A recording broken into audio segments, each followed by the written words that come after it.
Hi folks, I have for you tonight, after a few days' delay, another Millay poem from 2nd April, Passer Mortuus Est. It's an example of a variety of her work that we haven't seen before, so I'm eager to start discussing it. As a necessary starting note, the title of this poem is Latin for "The Sparrow is Dead," and I'll get into why presently.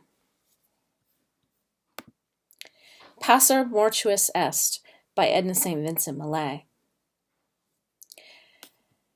Death devours all lovely things. Lesbia with her sparrow shares the darkness. Presently every bed is narrow. Unremembered as old rain dries the sheer libation, and the petulant little hand is an annotation. After all, my erstwhile dear, my no longer cherished, need we say it was not love, just because it perished? All right, so that was Passer Mortuus Est from 2nd April. As I mentioned in the intro, the title is Latin for "The Sparrow is Dead."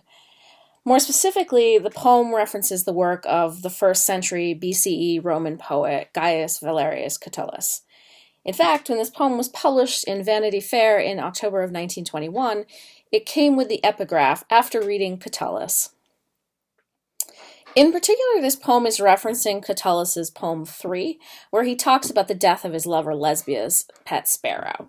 The words "Passer Mortuus Est" appear in the 3rd line of the poem, and the 1st line of Millay's poem, which is "Death devours all lovely things," is actually an echo of line 14 of Catullus's poem, "Bella omnia devoratis." Lise is a fangirl of many things, and not just Millay, side note.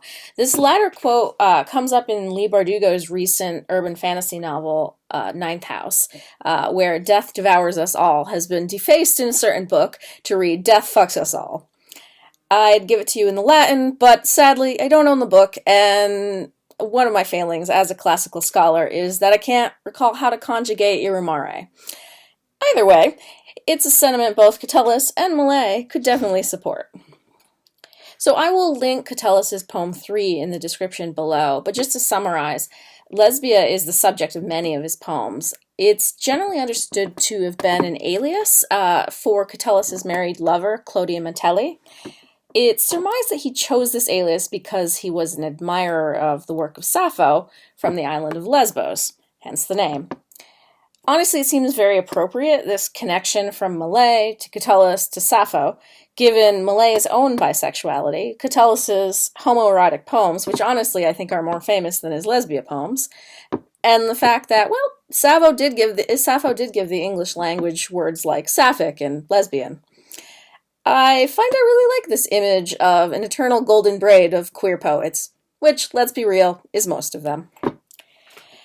This poem, like many of the poems in 2nd April, was probably written while Millay was living in Greenwich Village, New York, after graduating from Vassar. As I mentioned in my video about weeds, she had a number of passionate but short-lived affairs during that time. Given that, I'd guess that this poem ultimately was kind of a brush-off to one of those lovers.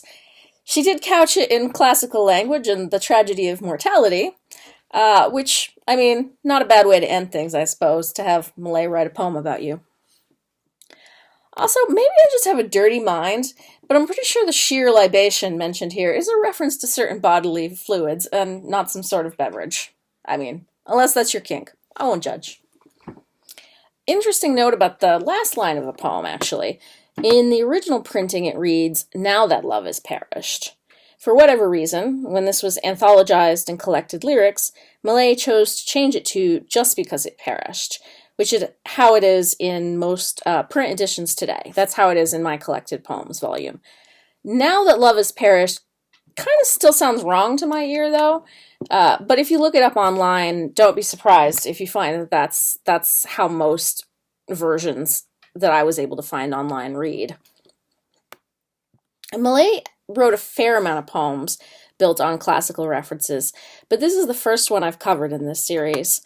I'm also thinking of Invocation to the Muses, which is, it was not published originally in any particular volume, but it does appear in her collected poems, as well as an ancient gesture from the posthumous volume Mind the Harvest, which is a reference to Penelope, the wife of Odysseus.